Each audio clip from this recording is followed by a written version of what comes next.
You're listening to Love Talk Live with the relationship expert, Jamie Bronstein, only on LA Talk Radio.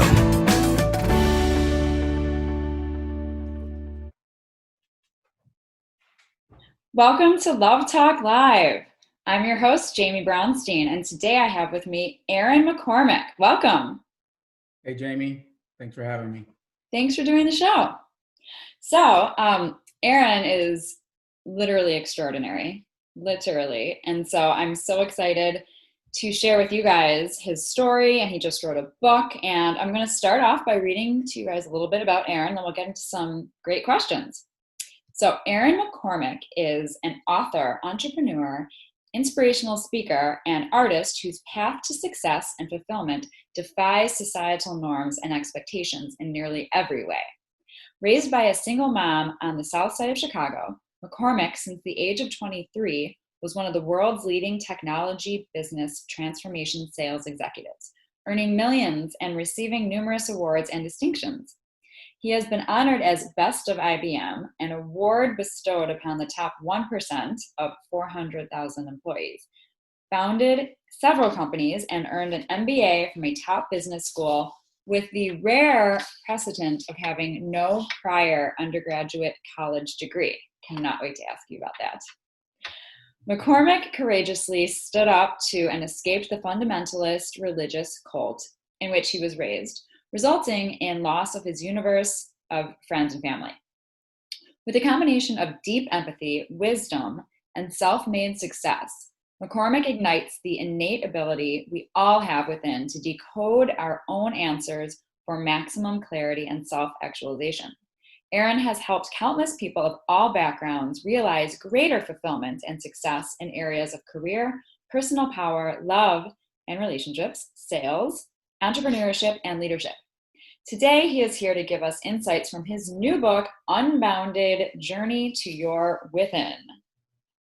So, Aaron, let's just start with, how did you come up with the idea for your book? Tell us about your book and any other things you'd like to tell us about your life.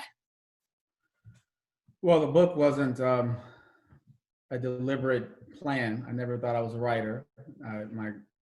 As a child in school, I didn't think I wanted to write, and my career wasn't about writing, although I was in communication with sales and stuff. But the book came as a result of having an experience or several experiences where I would end up helping people very inadvertently, kind of happenstance, where people would bring somewhat profound challenges, personal, business, things that would have major ramifications based upon the decision. And I would never answer them. I would always bring in or offer very introspective questions for them to ask themselves. And they would end up getting these epiphanies. And these would be sometimes life-changing epiphanies or direction-changing epiphanies. And I'm an empath, so that's something I also learned about myself since very, very young. And at some point, I guess in late 15, maybe early 16, I decided, why continue to do this on an ad hoc basis? Why not try to, reach and help more people help themselves? Because I think that we are all the masters of our own journey. We just haven't quite connected our own dots to understand that. We tend to look externally too much. And I guess to your question, there was a period during the book writing, while I was writing it, where the gender reveal for our daughter went viral, like tens of millions, ended up on Bob Saget on a corny ABC, like funny videos thing. Oh my God. And I had a bunch of people on social media asking me what they should do for a living. People already in careers wanting to switch, dissatisfied, parents asking about their children. But mind you, Jamie, this was after the book was underway, and my heart was going out, because these questions are, you're asking a stranger, what should your child do or what you should do? And I'm sitting there going, and I know exactly why we all do this. We equate money with happiness, and we see someone with money, because in the actual video, the gender reveal was one of the first, if not the first, Lamborghini gender reveal. This was not intentional, but we were in my backyard and the wife wanted to get the men involved. So she conceived of an idea of buying this very fine powder in either blue or pink. We didn't know what color. And her girlfriend would blow dry it into the exhaust pipes of my Lamborghini. And in the backyard, I would start it and poof, we'd all know, what we're having. And that's the thing that went viral. Anyway, the point is, people see this and they go, "Oh, Lamborghini or big house or whatever." There's other introspective posts on my social media, so people could see that I wasn't just some guy with money and that's all I care about. And so in comes all the requests for advice, and that really dovetailed with the book, which is whether it's the money we're seeking in terms of fulfillment or answers from another, your answers are already within you. The question is, how do you access them? How do you learn from experience the perfection of your journey and the energy that's within you, that's always there, but we tend to have suppressed it over time? So I guess those are two answers. One is the pattern of my life. I decided to, communicate some of these things at a more broad level. And then there was that experience along the way that sort of validated the need to not answer or not try to address it one by one, but try to pay these things forward, if you will. So as you're talking, I'm curious, how do you personally help people get empowered to know that they have the power within to heal and to do everything that you help them do? How do you do that? The short answer is their own experiences, believe it or not. And even if you're as young as 12, 13, although the book is not written for people that young, you can always look in retrospect to an experience that was larger than life that you've gone through, had a lot of anxiety. Later on, you realize it served you, right? It's kind of like, when you're little, you never want to eat vegetables. Later on, you realize they serve, it was good for me. So part of the basis of the book, and even when I talk to people personally, if this comes up, it's how do you get them, or how does the person believe something without it just being an intellectual without being intellectual data coming in, which is what most motivational stuff is. It's mantras or it's ideals that you take in. And if we look back on our lives, and this is one of the things that I talk about early on in the book, we start as a unique essence or spark, energy, perspective. There's a thing about us that belies even our inheritance, if you will. It belies what others are planning to teach us. We start a certain way, and throughout time or over time, we evolve based upon all the things around us. So one of the things I draw people to do, which is a pretty salient experience, is to remind them that every single time they're faced with a decision, a perspective, or a different set of energy, meaning another human being even, you have an immediate instinct, you have an immediate knowing all the time on every topic, really. Okay. And that knowing is often immediately flooded with learned ideals, learned perspectives that we've consumed from parents, siblings, friends, pop culture, what it means to be a U.S. citizen. Just every category you can think of has molded how we show up in the world. But that essence is still in there, and for all of us, it's buried to varying degrees. And one of the things I also remind them, and we can talk about this now too, is when we think about anyone that's ever become super successful at a very young age, like we usually think of artists. We think of whether it's singers like young little Michael Jackson or Elvis or whoever it is. They almost always have a story where they did something that they loved completely in the face of logic, right? In the face of what is the learned expectation or ideal. And that makes sense because the real you predates the things you've learned. The real you is that thing that your parents are trying to corral and train, and it's always there. So there's just a combination of both experiential for yourself as well as macro themes about life. And we've observed this in other people too, as I just mentioned, with people that have become successful very young. And they've also, those same folks have often gone through a great deal of struggle, just like the proverbial diamond or the proverbial muscle. Muscles get torn before they're built. So that struggle represents the battle of the heart, which is your spirit, what you really are, and the mind, which are all the things that you've learned since you come into this world.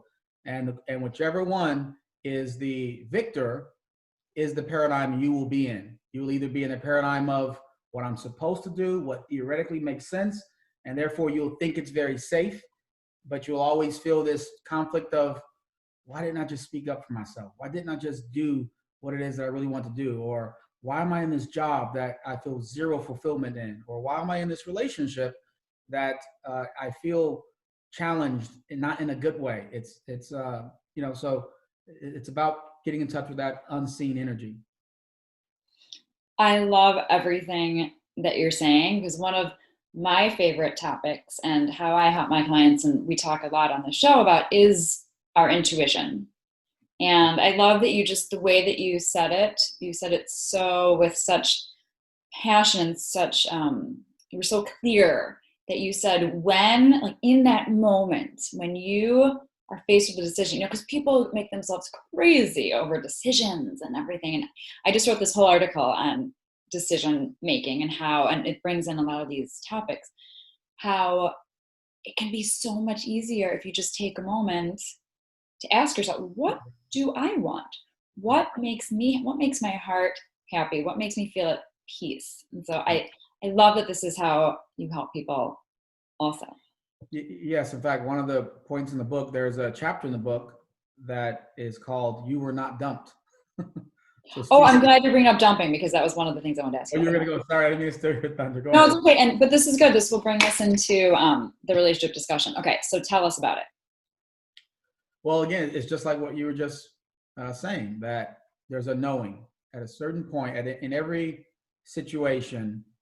Our instincts, our intuition, we know. Our receptors are always firing, but fear is composed of knowledge. That's why babies can hurt themselves so easy, right? They have no fear because they have no knowledge. They don't know that this can hurt them or that can hurt them. Well, as we go through life, we're corralled in a bunch of fears, a bunch of things that cause insecurity. So because of that, we tend to suppress the thing that is speaking to us, because to not suppress it to not suppress it, to let it come out, introduces things that really are disconcerting. They scare us in the mind. So for example, you meet somebody, you feel like you have chemistry, but you kind of know. I always say this, within the first few minutes, probably less than that, if it's the one, before there's even data, like data as in their background, you know what I mean? The data, right? What's on paper? And the rest of what's happening is validating that knowing or invalidating. That's what's happening naturally. Unnaturally is the mind that comes in, and actually that becomes natural because, as I mentioned, we're all on this detour because we're around all these dense influences, but the mind comes into play. So specifically on the topic of dumping, like relationships are a connection. We are energy first and foremost. You know this even physically, like your heart beats without being plugged in. You maintain a temperature, 98.6, without being plugged in. So even physically, despite the metaphysical stuff we talk about everything being matter, we know we are energy. Dogs sense, a dog can walk up to two twins that have the same facial expression, like one, and have an issue with the other, right? Babies sense things. So we're energy first and foremost. Why is it though that when it comes to a relationship, the connection, we act like we're being blindsided when a person decides they don't want to be with us, or when a person strays.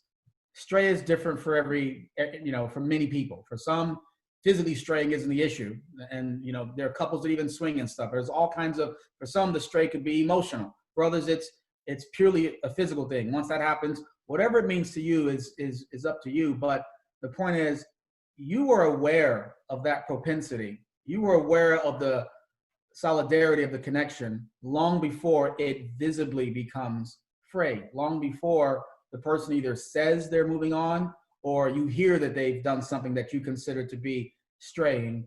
And then even though we know this, we love playing the victim, right? So we do it to ourselves and we sulk about it, and we do it to our friends and we complain about it, and we get some sort of validation from being victimized. And what's weird about that too is, yet if someone were to deliberately talk down on you, you'd stand up like, no, I'm not, you won't take that. So we're both mighty and unbounded, so to speak. And we're also quick to be, oh, pity me. Look what someone just, psychologically used me and I had no idea. We did. The issue is we don't want to face the opposite of acknowledging it or the result of acknowledging it. Up, maybe. Yeah, because if we acknowledge it, we got to start all over. We have to run the risk of what we think is a risk of not finding another person, go a little bit longer before we get married or a serious relationship. And we're worried about speed to getting in a committed relationship because of what we hear and expect around us, right? By this age, we're supposed to. Mm-hmm. There's all these different things that are clouding our antenna, so to speak, your antenna, which knows the answer, but then it instantly gets flooded by all these other fears, if you will, and knowledge of a result that you don't want to face. There are so many things I want to say. One thing, I'm not going to say it first, I'm going to say it after, is say the word bachelor, the bachelor of the show, because I have something to say about that. But the first thing I want to say is that this victim mode, like the more that people are in victim mode, the more that spiritually you're going to bring in more reasons to give you to stay in that victim mode. But if you can turn it around and say, I'm going to thrive, I'm not the victim, I'm empowered. And as you're saying, when I really think about it or feel it, I knew it. I knew it anyway. And that person didn't. What? I'm agreeing. Empower yourself. Accountability. Right. I agree. And what I always try to explain to my clients is that the other person didn't do anything wrong. We can't control how we feel. If they didn't feel like it's a match for whatever reason, and yes, their behavior might have been bad, but they're not bad. Like maybe they cheated, but they just to accept, that it's just not right. Why would you want to force a relationship to work if it's not supposed to work? Right. If that person's heart isn't in it. Agreed. And the person that cheated is actually cheating on themselves because they were with someone that considered what they did cheating. Like if you are bent on being open, get someone of similar energy. Why are you even lying and having to go and sneak around as an adult? So like in so many ways, we all hide from ourselves. And then we create these, as you mentioned, self-fulfilling prophecies. Mm-hmm. And, really common ones, men say chicks are crazy. So they joke about that a lot. And so they draw in behavior from women that they could then quickly label as crazy. And ironically, the women that they draw in are the same women that often say men are dogs. But everything's a projection. Exactly. And the guy is feeling crazy inside. Right. And he has to draw. So this goes back to a different point of the book, which is the second reason we're here. The first reason, it seems pretty clear that all of us are here is for experiences, good and bad, all for soul expansion, if you will. Our successes and failures, perceived failures, all that they just enrich the journey. Second reason is to relate to others, to connect with them, to feel the impact of your touch, meaning your love, your communication, your presence. We want to feel that. So we're all serving each other without realizing it. To your point, you talked about us being mirrors. What's funny is we think the world is so selfish, and you have to be selfish first, right? You can't give love. You can't give anything you don't have. So take care of you, exist, be whole, and then you can contribute, share. You have something of value to give. You can't have that thing before you have that thing. Well, the second thing is we want to nurture. So subconsciously, we're all giving each other exactly what they expect, even the bad.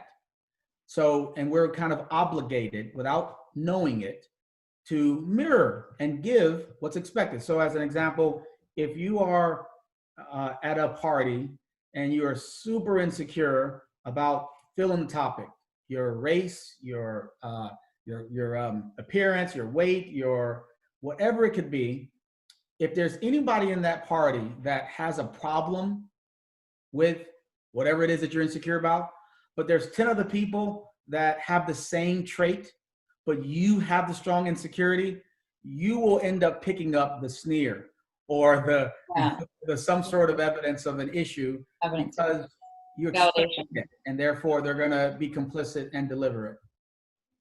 Yes, and I could talk about this, the reflection and the projection and the energy and the law of attraction forever. And you should come back and do another show and we'll just talk about that.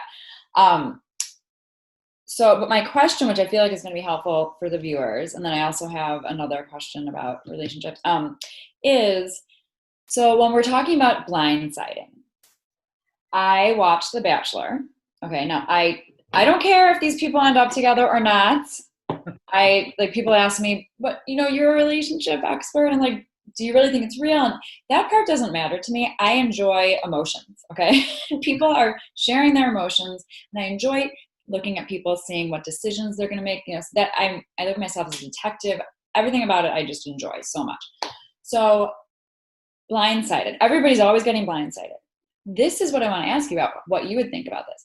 So they're just doing this greatest of all Bachelor seasons. They're doing recaps of all these different seasons. And in one season, Ben Higgins, I don't know if you watched the show. Anyhow, you should start. So at least catch a Bachelor in Paradise. Anyhow, so Ben Higgins, this guy, he tells down to two ladies, he tells them both that he loves them. And which was very unique for the show anyway, first of all, because the Bachelor or Bachelorette usually does not express how they feel until the last day when they do the proposal. Right. So that was interesting that he did that. But the fact that, and then JoJo is the one that got rejected, let's say. He didn't choose JoJo. She said she was blindsided. So with what you're saying she knew, but at the same time, her reasoning for being blindsided is that his words, I love you so much. I can't imagine my life without you. I'm seeing a future. So this is an interesting thing, I think, to bring up, because your intuition needs to be working double time when you're hearing words from somebody, right? Right. Well, and that's a great example. I didn't see that show or how that played out, but some things were inside of her, even if you go way back before all of this happening, right? I mean, meaning before even getting on the show, there were parts of her that felt that all bets would be off because this is highly unnatural. The Bachelor is highly unnatural. It's not normal to perform. Right. Well, you're performing, because what are the real odds that many of whatever sex, I guess it's women in this case instead of the Bachelorette. What are the odds that all of them deeply want this guy? And none of them ever, rarely do they say, I'm out, I don't like you, I'm off the show, right? So it's when you're outside of real energy, which this show clearly is, because you have a mental desire, goal, expectation for this to be the one, and you're trying to win, which goes back into why people get married knowing they shouldn't be getting married, right? That's called inertia. I've been dating this person for 2 years. I don't want to start all over. It's easy. It's habit, etc. And so despite knowing this ain't the one, this has really happened. There's an example in the book that I talk about this, where somebody knew this, but didn't know it because they didn't ask themselves the direct question. They were so fixated on the other person's performance and getting loved or getting accepted and proposed to, but they forgot, what am I after in getting married? Okay, so that thing I'm after, is this thing going to give it? In many cases, the answer is no. Right. But we're stuck on the exterior goal, the outcome, and we forget the objective of that goal. That is hugely played out on Bachelor and Bachelorette, because they're all after the winning goal. And so they're effectively lying to their energy. So right. That show is completely off the rails. So we can watch it to see the games we play with ourselves, but it's so far beyond the one-on-one connection, and it becomes a one-on-one performance. And really, it's a one performance with myself. All the contestants are performing to themselves. They're not being authentic to themselves because they're not even allowed, if you will, to call an issue on things because the other person is just perfect. let me just sell myself to you because you're perfect for me. I mean, There are some couples that have gotten married, and we have some bachelor babies. I'm not It saying it has doesn't go well at the end. I'm just saying that everything I just said no, and applies. But of course, there are exceptions to the rule. Yes. I agree with you. But let's say, and then we're going to move on because, but I think this is helpful, especially for my viewers, and they would love to know your opinion. But let's say this is a real couple in real life, because this happens. Not that those aren't real couples, but it's not. Okay. Let's say Susie and Joe, they're dating. They're not on the show. And Joe is just constantly saying how much he loves her and he wants to spend his life with her. And he's saying these words.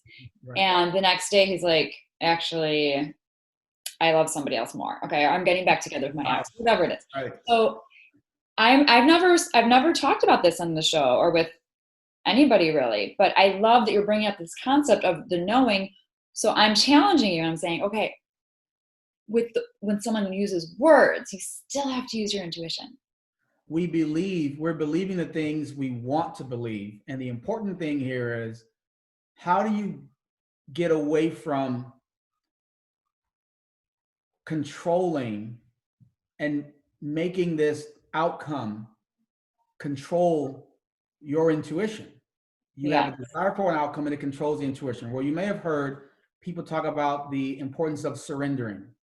What does that mean? People say, oh, I've surrendered. Or, I mean, really prominent people, won't say names, like billionaires, influential people that inspire others with TV shows. That's one. Oprah's talked that way. A lot of others have talked this way. And the one thread that is true, which is what the book does long before you get to the relationship chapter, is once you realize the validity and the power of the unseen force that you are, not the force that's controlling your life and making sure like there's some God, because that puts you back in victim mode, which would implicate that force is favoring you, but yet letting billions of people be, starving and dying young and everything else. We are co-creators with that force, which is what law of attraction talks about. But once you look back on your life and you see how everything has served you, even the things that at the time were terrible, that's what hindsight has the ability to do, right? You look back and you go, man, when I was blank age or in that situation, the weight of the world, it was like terrible. Now you look back and it's highly minimized. The older we get, that's the case. So, but it's not just this overall awareness that it serves me. How did it serve you? Because many things are still ugly to you and you don't realize it did you some good. There were lessons in it. So the point is, once you go through and you deliberately understand the perfection of your journey, it's not going to instantly take away all fear and anxiety of outcomes that you don't want to happen, whether it be job related, money related, conflict or other things. You still have fear. The minute we lose all fear, we're no longer in these human bodies, right? We're already our higher self, right? So you're gonna have some of it, but the better you understand through your history and by studying your energy in those moments. So there's a lot of imagination of going back to those moments and in your present moment and looking at your future energy. And your future has an energy in the present, because when you imagine outcomes in your future, there's a certain thing that is in your body. It's uncertainty, it's insecurity, it's happiness and bliss. So you have energies in all these different stages. And as you start to learn from them, you begin to lose the desire to control, because you didn't ask for those bad things to happen in the past, not consciously, yet they served you. And in many ways, they made you. Like if you talk to most people that are self-made and are phenomenally inspirational, successful, or et cetera, they've been through things nobody would want to go through, which is evidence that just like pressure on a diamond, there's beauty.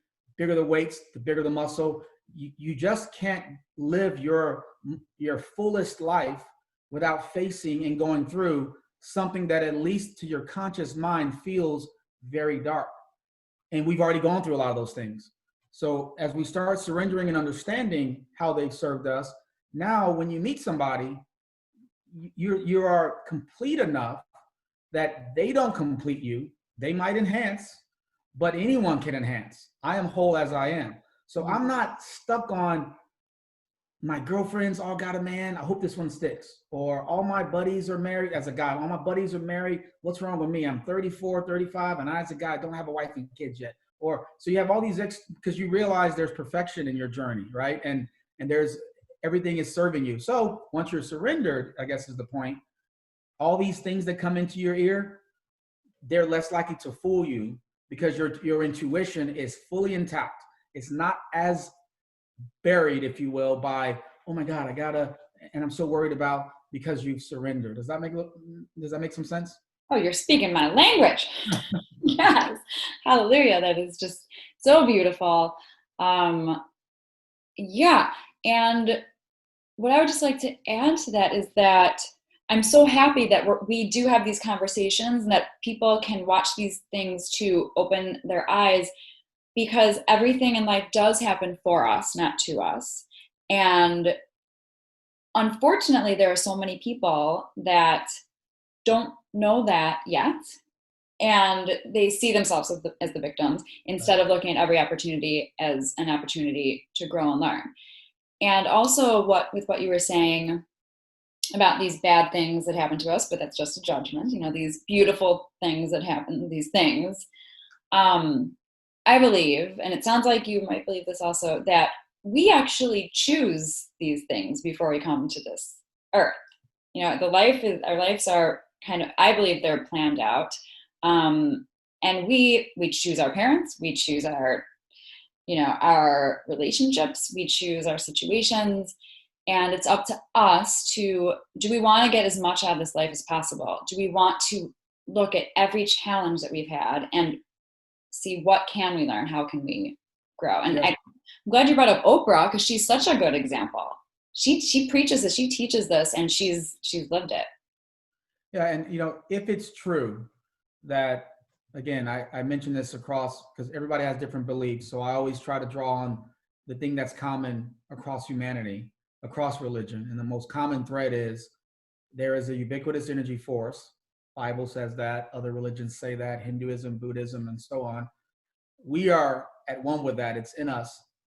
So if that's true, if we are actually God, one with God, just as a cell in your body is you, but it's not the total you, but it has all sorts of intelligence that's unique to you. You can't just take one of your cells and put it in my body and everything be hunky-dory. It's you. So we are all extensions, or we are disbursements of that one source. So if we are, and God, the energy, the ubiquitous energy is considered light. It is omnipotent.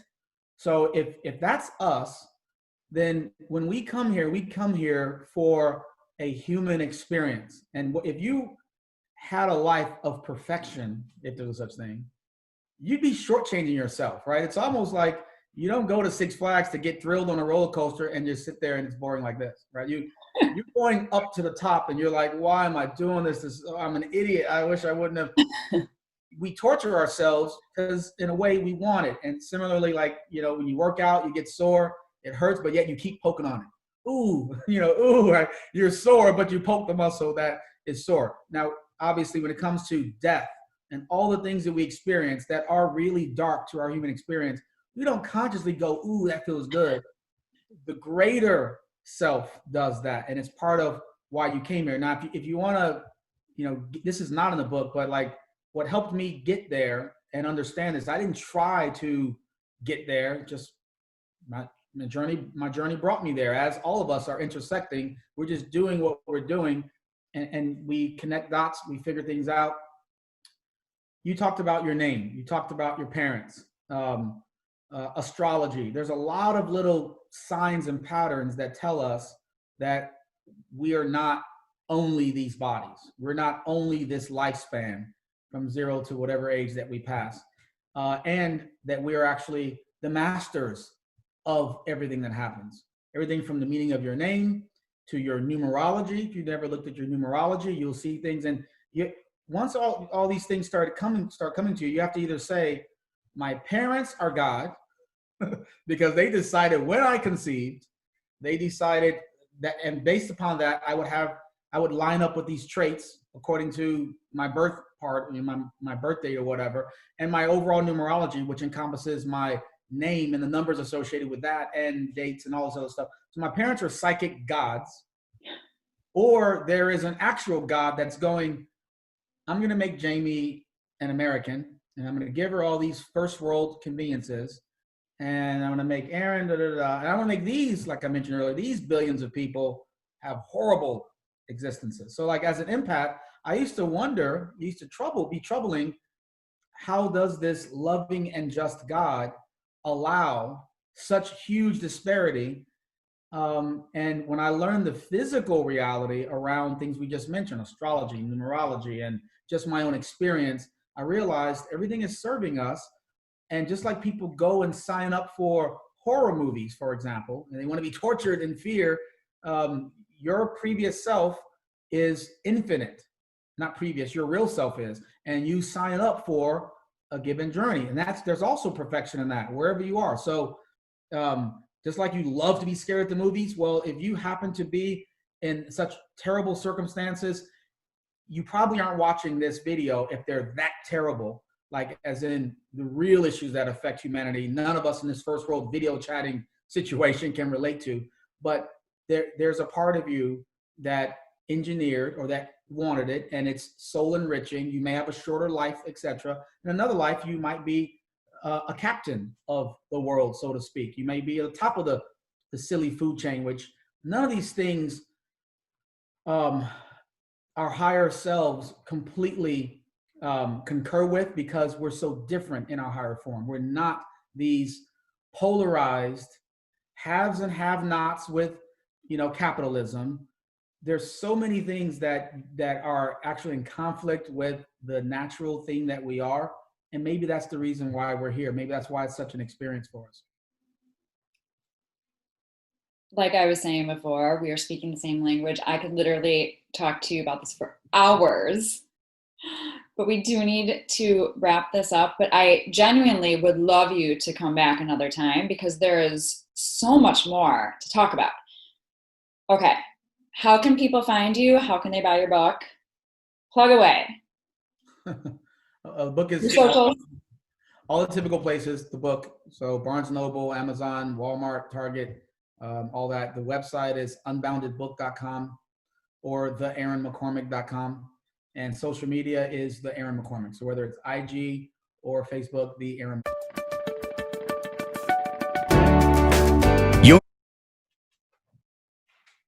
Welcome to Love Talk Live. I'm your host, Jamie Brownstein, and today I have with me Aaron McCormick. Welcome. Hey, Jamie. Thanks for having me. Thanks for doing the show.